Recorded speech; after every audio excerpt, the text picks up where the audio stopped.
A new report shows Southwest Missouri struggles with food insecurity. I'm Samantha Walker, and coming up, I'll have more on local efforts to make sure no child goes hungry this summer.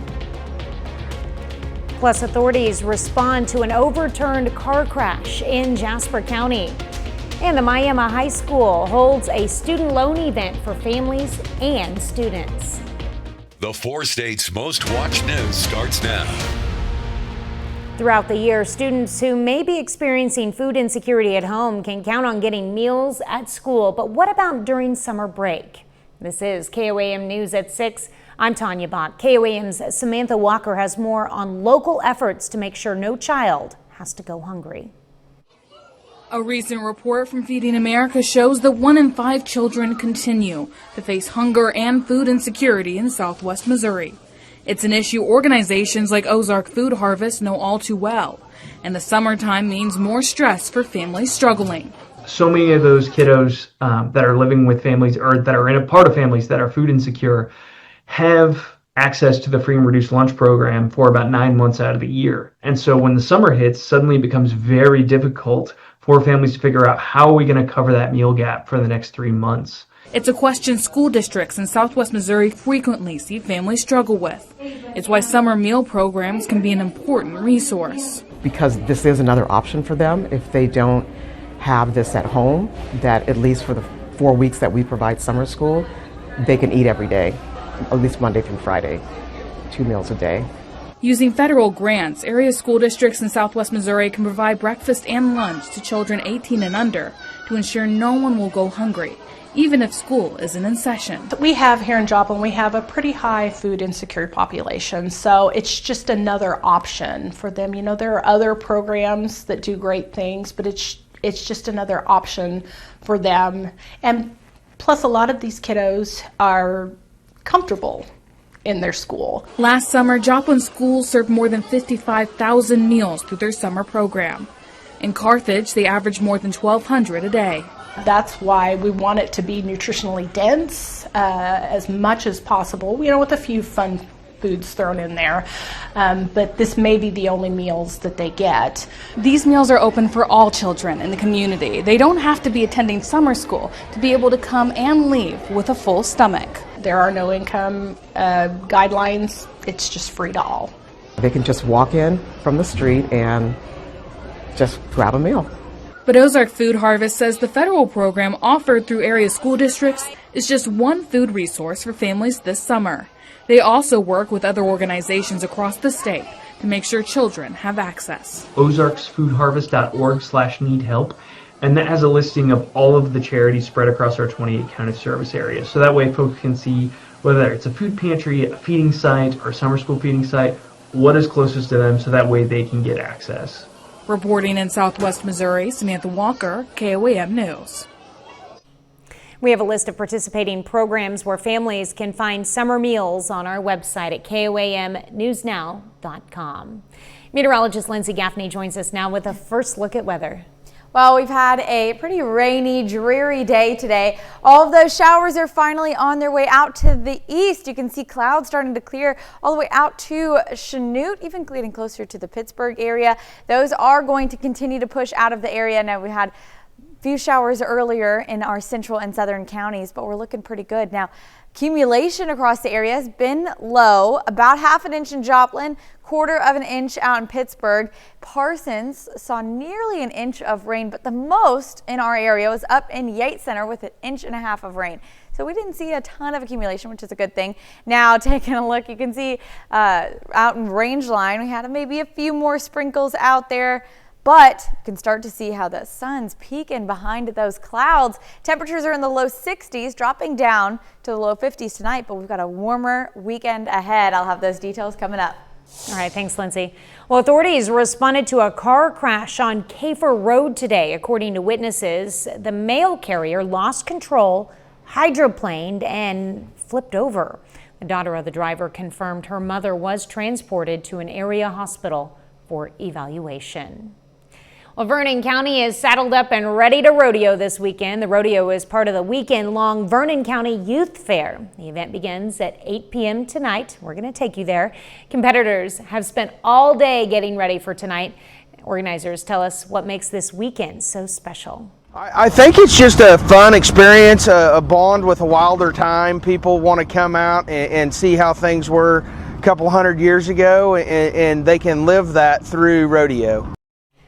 Well, events will be going on all weekend. Tickets are $10 for adults and $5 for kids at the gate.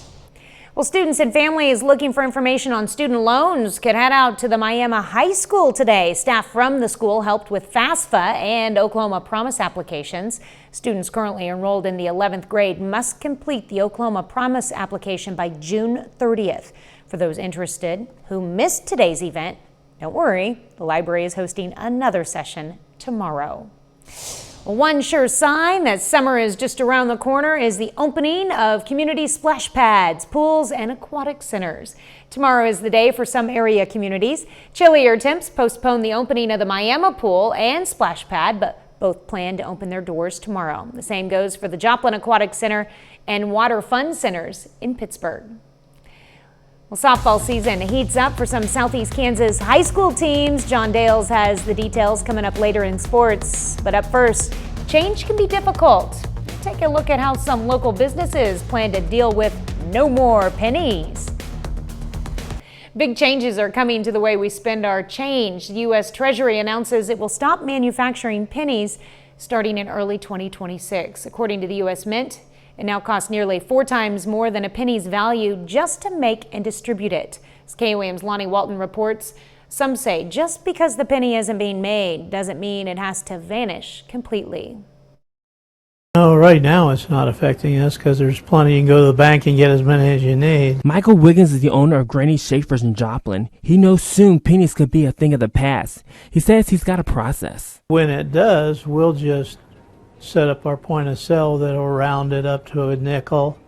So, and I'm sure our point of sale company will have it all set up that way. Rounding up to the nickel is what David Sork, a coin collector from In God We Trust LLC, says will likely happen if we lose pennies. An initiative in front of Congress to have a rounding of the total at the end of a transaction to the nearest nickel, and I don't think that's necessary at all. Sork says we don't have to lose pennies completely, just use the ones we have. It's amazing how much money is there. They estimate that the average American household has between $70 and $80 in loose change sitting around the house. Well, we simply need to get that money back out into circulation, and we won't have any problem at all living without the 20-25 cent. And Sork says he doesn't believe these changes will truly affect businesses. Most transactions now are digital. Something like 80% of all the transactions in the country are digital. Don't involve change. Both Wiggins and Sorbeck says rounding up could be the new thing. Rounding up to the next nickel is inflationary, and that may have a negative impact. If it was 2.23, we'll round it up to 2.25. That's kind of what they do now. And as Wiggins agrees, many businesses will probably follow suit. We're not going to round it down, I can guarantee you that. Reporting in Joplin, I'm Lonnie Walton, KOAM News. According to Newsweek, due to the cost of zinc, the government lost more than $85 million in 2024 by producing about 3 billion pennies. A little later, we've got some information to share with you about upcoming tower maintenance. And we've had a rainy day, but we're in store for a sunny weekend. I'll have those details right after. Well, we've had a rainy couple of weeks. It's been a drizzly, rainy, dreary day today. But you can see downtown Joplin from the Cornell Arts and Entertainment Complex starting to see some clear skies poking through. Now, we still do have a lot of clouds out there, but you can see a little blue out there. Now, most of those rain showers are going to push out of the way for all of us tonight, and clouds are slowly going to start to decrease, but we do have some patchy fog developing overnight as temperatures dropping down to the low 50s. Now, fog isn't going to be too dense for most of us. You can see Carthage, Carl Junction, Joplin, Webb City area down to about 5 miles visibility early in the morning. You can see south of I-44 also visibility dropping down. Now, it all clears out by about 8:30 to 9 a.m. pretty quickly burning off because we have some warm temperatures in store for us this weekend. Now, like I said, we're slowly but surely getting all of these clouds pushing out of the way. Now, Pittsburgh looks to be a little bit more clear. Nevada, Chanute, Parsons, all those areas up to the north. northwest. Joplin still seeing a bit of those clouds. Now, as we continue into the rest of the weekend, we're finally starting to see a ridge setting up. Now, this ridge is a high pressure system. You can see where the center of that is out in the southwest of the country. That's going to be bringing our warmer temperatures, our sunny skies. So as we go through Friday, you can see it's mostly sunny, got a few afternoon clouds out there, but overall really nice day on Friday. Saturday looking gorgeous, temperatures getting into the 80s, mid to upper 80s. But we also have this little shortwave trough. So it's just a little divot in our upper level flow. It's just a small little wave that's going to push into our area, potentially bringing us a couple of isolated pop-up thunderstorms. Not a severe threat, and that's going to be coming in late in the evening, Saturday night into early Sunday morning, but it clears out pretty quickly. And then we're back to sunny weather and warm weather. So Friday, upper 70s, 78 in the Joplin area, all the way up to 80 out in the western counties. Now we're starting off upper 50s for our low Saturday morning, but the high getting into the mid 80s to upper 80s. Chanute up to 89. The rest of the area out in the west, 87 to about 89. Central counties about 85 degrees. And then our southeastern counties only about 83 degrees. Now we're starting off Sunday, pretty nice, mid 60s with the high, getting back up into the mid to lower 80s on Sunday as well. Now that doesn't stop there. We're going to continue to warm up through the beginning half of the work week. Mid 80s on Monday, upper 80s on Tuesday. However, we're going to start to see some thunderstorms popping up Tuesday night. Now these could be severe, so we're going to keep an eye on those. Tuesday night into Wednesday, Wednesday night into Thursday, and then Thursday night into Friday. So we have a potential for 3 rounds of severe weather, or just one of these might produce actual severe weather. All week, though, we are going to see storms returning to the area. And then temperatures, they stay pretty mild, upper 70s, low 80s once those storms start to push into the area. All right. Well, you know, it's summertime. We should be having warmer temperatures. I'm looking forward to it. All right.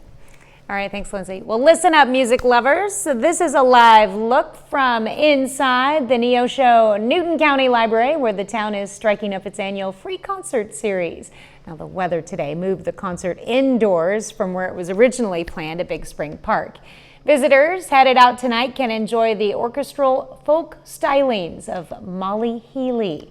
Now, the show starts at the bottom of the hour. Well, still ahead, 8 of our local high school baseball and softball teams begin state tournament play, including one who is hoping to repeat as state champion.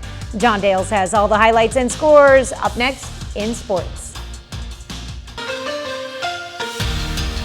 It's state tournament time for high school softball and baseball in Kansas. This year, that features 8 of our local teams, including one who's trying to defend its state championship from a year ago. That's Frontenac, who takes on Colby this morning in the 3A state quarterfinals. First inning, runner on first. Avery Johnson strikes out her first batter of the day. She gets out of the first unscathed. Bottom of the inning, Frontenac with a runner on second. Alana Sullivan lays down a bunt, and she's safe at first. Eagles throw it around the infield. Madison Lajautis comes in to score from second. And on the throw, Sullivan goes on to third on a ball that never left the infield. Raiders plate 3 in the first. In the second, Skylar Hutchison launches this one deep to left. That's way out of here. And Frontenac takes a 4-0 lead on the solo home run. Next inning, Raiders once again threatening. They've got 2 runners on, and Hadley Goodwin drives it to center field. That finds grass, and Frontenac plates another run. We're still in that same inning. There's Sullivan again, laying down another bunt. Colby can't make the play. 2 more runs come home for the Raiders. That caps a 6-run third inning. It's now 10-0 ball game. In the 5th, Johnson strikes out the batter for out number 3. And Frontenac cruises to a 10-0 run rule victory in the state quarterfinals. Tomorrow, the Raiders will look to win 2 more and become back-to-back state champs. Over in Pratt, Colgan softball loses an extra innings heartbreaker this morning in the first game of the 2-1A state tournament. The Panthers, they fall to Inman 7-6 in 8 innings. In Wichita, Pittsburgh High School softball was supposed to play its quarterfinal game against Salina Central at 3 this afternoon, but one of the earlier games in the tournament went 17 innings. So this game is just getting started right now. And in Salina, Fort Scott softball is the 6th seed in the 4A state tournament. Tigers are set to face Chapman in the final game of the day. That's just getting started right now. Winner of this game will face Eudora in the semifinals tomorrow. Now, 4 more of our local baseball teams are in action at various state tournaments today. Fort Scott and Colgan, they're the only schools to qualify for state in softball and baseball. And Fort Scott baseball begins its trip to state with a 4-2 win over Abilene. That means the Tigers are guaranteed to play twice tomorrow. They'll face Paola in the semifinals at 11 a.m. Winner of that game goes on to the championship at 5:45. The loser plays in the 3rd place game at 3:30. Moving over to the 3A state tournament in Manhattan, Humboldt baseball takes down Russell Victoria 10-3 in the quarterfinals. Cubs will move on to the semifinals tomorrow, where they'll face the winner of this game, the 4th quarterfinal of the 3A tournament of the day. That's 6 seed Columbus against 3 seed Trinity Academy from Wichita. Titans earned this spot in state by beating Galena, Caney Valley, and Frontenac in regionals last week. This one just getting started right now. And then closing things out with the 2-1A baseball state tournament in Great Bend. Colgan set to face Thomas More Prep. That one just getting started right now. The winner here will face Douglas in the semifinals, who beat Richmond Central Heights earlier this afternoon. So far, our teams that have played already, 3 wins in 4 tries. So that's a pretty good start. And we'll have to see how Pittsburgh does. Yep. 17 innings on the previous That is insane. one? Yeah. Yes, that is. That's it for sports. We're back after this. Here's a look at what's coming up on KOAM News at 9 on Fox 14. Heading to the lake, hidden dangers could be lurking, what you need to know. Plus, struggling with picky eaters, simple tips to help your kids try new foods, and Vernon County saddles up for a rodeo and youth fair. We take you there. Those stories and a lot more tonight on KOAM News at 9 on Fox 14. Well, we've got the perfect way for you to stay ahead of severe weather season. Scan this QR code with your phone and head straight to the updated weather resources page on our website, where you can find information on storm shelters, weather updates, closings, and road conditions. You can also find tips for watching live streams in real time. It's called the Weather Resource page on KOAMnewsnow.com. Just a quick heads up to our viewers. Due to tower maintenance, KOAM TV, Fox, CW, and MeTV plans to temporarily be off the air tomorrow afternoon. Now, we apologize for the interruption. Our engineers will have us back on the air as soon as the work is complete. You can continue to follow our news coverage at KOAMnewsnow.com or watch us on the free KOAM Plus TV streaming app. Final check of the weather? Yeah, well, this weekend it's going to be really nice. Sunny, temperatures in the upper 70s, low 80s Friday, mid 80s throughout the rest of the weekend. Storms returning next Tuesday. All right, but enjoy the weekend first. Absolutely. All right, final sports note. The Joplin Outlaws had the chance tonight to sweep the Abilene Flying Bison. That game gets started at 7 down in Texas. All right, thank you, John. Thank you for watching. We will see you right back here at 10. Have a great evening and an even better tomorrow.